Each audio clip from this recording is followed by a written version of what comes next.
안녕하세요. 테슬라 그리고 나스닥 3배 레버리지 TQQQ 투자자 태맨입니다. 테슬라 그리고 나스닥 관련된 소식을 업데이트해드리며 시황을 분석하고 장기적인 관점에서 테슬라 그리고 TQQQ를 바라보고 투자하고 있습니다. TQ맨 채널은 유튜브 이외의 다른 채널, 예를 들면 카카오톡 리딩방을 운영하지 않으니 참고하시기 바랍니다. 유사품에 주의하세요.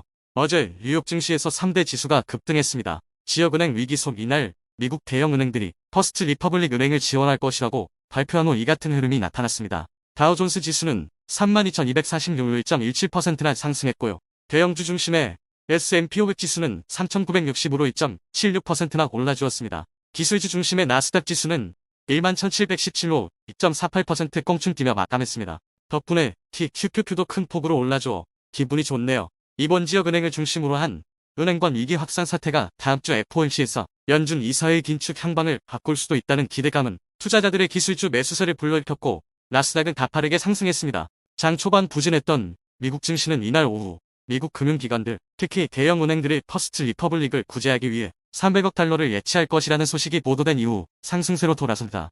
2008년의 금융위기와는 사뭇 다른 대처라고 보이지 않으신가요?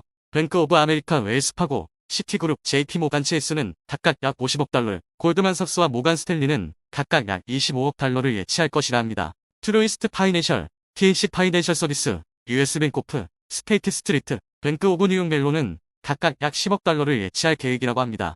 이에 퍼스트 리퍼블릭의 주가가 9.98% 급등했죠. 이는 은행주를 비롯한 미국 증시의 상승을 주도했습니다. 이날 JP모간 체이스, 시티그룹, 뱅크 오브 아메리카, 웰스파고, 골드만삭스, 미국 대형 은행들의 주가는 전반적으로 오름세를 보여주었습니다. 또한 역시 위기에 직면한 크레디트 스위스가 유동성 및 고객 신뢰를 강화하기 위해 스위스 국립은행으로부터 최대 540억 달러를 대출받을 것이라고 발표해 시장에 안도감을 더한 것도 주식의 상승을 이끌었습니다.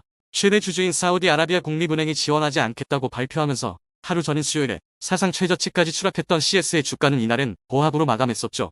S&P 500 차트 보겠습니다. 3월 13일 SVB 사태로 인한 하락은 거짓 하락인 것처럼 보이네요. 지금은 하락밴드 상단에 일봉이 위치하면서 아직 상승세가 꺾이지 않았다고 판단하고 있습니다. 다음 주까지 단기적 상승은 가능하다고 보고 매수로 대응하고 있습니다. 새로운 주가 방향을 만들어줄지 지켜봐야 할 것 같네요.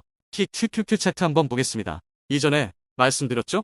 23.7달러 부근을 강하게 뚫어주는지가 중요하다고요. 일단 강하게 장대 양봉으로 뚫어주었고 단기적 조정이 있을 수는 있겠으나 이점 고점인 27달러를 한 번 더 시도하러 가지 않을까 제 개인적으로 예측하고 있습니다. 그래서 저는 어제 장 초반에 매수로 대응하였습니다. 테슬라 차트 한번 보겠습니다. 테슬라는 인베스터데이라는 큰 뉴스가 이미 한 차례 지나갔고 지금은 거시적인 관점에서 기술주 또는 S&P 영향에 따라 움직일 수밖에 없다고 생각합니다. 큰 모멘텀이 나오기 전까지 즉 실적 발표에서 어닝 서프라이즈가 나오던지 아니면 에너지 분야에서 괄목할 만한 성과가 나온다면 주가는 다시 한번 탄력을 받아 상승할 것입니다. 지금은 재미없다고 느끼실 수 있는 아주 지루한 행보 장세처럼 느껴지실 텐데요. 제가 계속 드리는 말씀이 있죠? 200달러 밑에서 돈 생기면 그냥 사는 게 좋다라고 말씀드리고 있습니다. 하지만 아무 구간에나 살 수는 없죠. 거시적인 측면 그리고 단기적으로 테슬라의 모멘텀을 고려하여 그래도 우리가 싸게 살 수 있는 구간을 생각해가면서 사야 하는 것이죠. 지금은 싼 구간이야? 라는 질문에 저는 매수해도 괜찮은 가격이다 라고 말씀드릴 수 있을 것 같습니다. 그래서 저는 샀냐고요? 네, 어제도 장전인가 장 시작하자마자인가 샀습니다. 이제 제 현금 포션이 점점 줄어들고 있습니다. 하지만 다음 주까지는 상승하지 않을까라는 생각에 현금을 조금씩 소진하고 있습니다. 테슬라는 200달러 혹은 210달러를 다시 테스트하러 갈 것이라 생각합니다. 거기에서 뚫고 올라가지 않으면 다시 상단 터치하고 고꾸라질지는 그때가 봐야 할 것 같습니다. 공포탐욕 지수는 29로 어제에 비해 소폭 올랐습니다. 저는 근데 왜 작년과 비교하면 그렇게 공포스럽게 느껴지지 않을까요? 아마 현금 비중이 높아서인 것 같습니다. 자신의 투자를 여유롭게 만들고 조그만 마음이 생기지 않게 관리하는 것이 투자의 중요한 부분이라는 것을 요즘 느끼고 있는 것 같습니다. 10년물 국채금리도 4%를 찍고 이제는 3.6%까지 내려왔고요. 패드의 금리 정책을 가장 빠르게 반영하는 2년물 국채금리도 5%에서 고정 직권제는 4.2%에서 머물고 있습니다. 달러 인덱스도 최근 강한 흐름이 꺾여 내려오면서 안정세를 보이려 하고 있습니다. 다음 주에 가장 큰 이벤트인 금리 인상 발표가 있습니다. 어제 ECB 즉 유럽중앙은행에서 25bp만 올릴 것이라는 시장의 예상이 있었지만 50bp 빅스텝을 단행했습니다. 유럽에서는 인플레이션의 속도가 가파르고 아직 데이터로 안정적인 부분까지 내려오지 않았기 때문에 빅스텝을 단행할 수밖에 없었고요. 또한 미국과의 금리 차이가 너무 크기 때문에 50bp를 올릴 수밖에 없었을 것입니다. 미국은 어떨까요? 지금 인플레이션은 잡혀가고 있습니다. 레깅 지표인 하우징도 이제는 다음 달 늦어도 그 다음 달에서부터는 큰 폭으로 하락할 것입니다. 연준은 여러 가지 경제 지표를 보고 앞으로의 금리 인상을 이어나갈 겁니다. 그 지표가 고용 지표와 그리고 인플레이션 지표입니다. 하지만 이 두 개만 지켜볼 수 있을까요? 비유로 표현해 보겠습니다. 저에게 자녀가 하나 있는데 자녀의 성적을 잘 나오게 하기 위해 공부 시간을 계속 늘린다고 가정해 봅시다. 하지만 아들의 몸 컨디션이 시간이 지날수록 점점 나빠지면 어떻게 될까요? 결국 입원하게 되고 공부를 이어나가지 못하게 되어 결국 성적이 더 떨어지게 되겠죠? 여기서의 자녀는 미국이고요. 공부 시간은 인플레이션 지표이고요. 자녀의 컨디션은 곧 미국 경제를 의미합니다.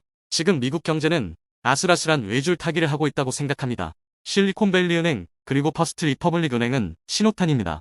경제 침체는 얕게 오던 세게 오던 오는 것은 확실합니다. 어느 정도의 약 먹고 나을 것인지 아니면 병은 입원할 것인지가 중요한 것이죠. 그렇기에 우리는 미국의 경제 상태를 확인하며 혹시 모를 큰 하락에 대한 리스크에 대비해야 합니다. 다음 주는 높은 확률로 25bp를 예상하고 있습니다. 그렇다면 미국 주식은 다시 한번 금리 하락에 대한 기대감에 기술주 중심으로 상승할 수 있다고 보고 있습니다. 이후에 있을 기업들의 실적 발표에서 다시 한번 높은 변동성이 있을 것이라 예상하고 있습니다. 특히 월마트나 홈디포 그리고 카드회사의 실적들을 보면 현재 미국에서의 소매 판매가 어느 정도 이뤄지는지를 볼 수 있고 이는 향후 경제 전망을 예측해 볼 수 있는 지표가 될 수 있기 때문이죠. 항상 현금 비중을 고려하시면서 대응하시길 추천드립니다. 현금이 없으면 조급해지고 현명한 판단을 내리지 못하기 때문입니다. 제 의견은 항상 참고만 하시는 거 잊지 마시고요. 투자할 때 본인의 돈은 본인이 지켜야 하는 것 모두 아시죠? 다음에도 좋은 내용으로 찾아뵙겠습니다. 구독과 좋아요 부탁드립니다. 감사합니다. Even when you feel low, you can still go. Even when you feel slow, you can still go. Even when there's no hope, you can still go. I never answer to no, man, I still go.